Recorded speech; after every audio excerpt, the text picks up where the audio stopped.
Anyways, the president indeed brought clarity to this particular issue on the resolution 1608, talking about all the butchery that went on with the resolution. But then we're going to go into another topic of concern, something we've talked about for the entire week and even last week. We're talking about schools in Ambazonia, well, this time in La Republique as well. As the new school year approaches, Amazonians face mounting crisis that extends beyond the ongoing conflict. A new extortion strategy as seen in the imposition of new textbooks by the La Republique Colonial Administration. Well, this policy not only imposes a financial burden on families, but also raises concerns about potential indoctrination through continually revising educational materials. This strategy, reminiscent of colonial assimilation tactics, appears designed to exploit economic vulnerabilities as well, while subtly altering the educational content to align with the regime's narrative. These are the speculations people are having with the new trend of this colonial schools revising textbooks every single school year.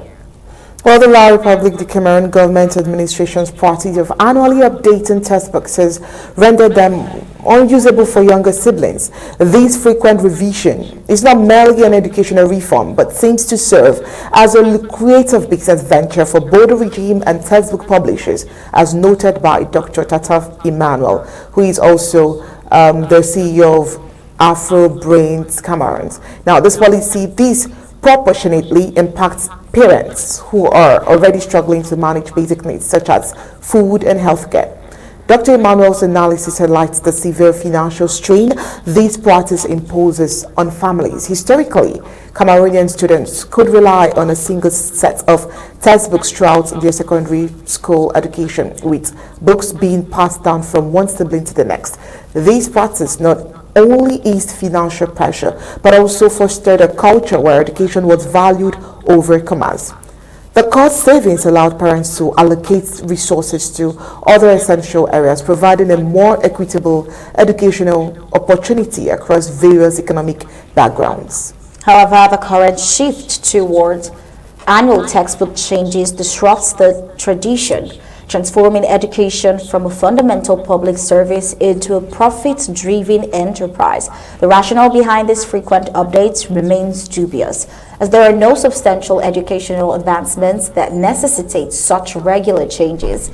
Instead, the strategy appears designed to benefit those controlling the education system, forcing parents to continually purchase new, often costly textbooks. This annual cycle of textbooks replacement has become a significant source of economic strain for families, exacerbating the challenge of accessing quality education. Now, with stagnant salaries and rising living costs, many parents are left struggling to keep up with the financial demands imposed by the educational system. The shift from educational enrichment to economic exploitation undermines the fundamental purpose of education and threatens to further entrench inequality.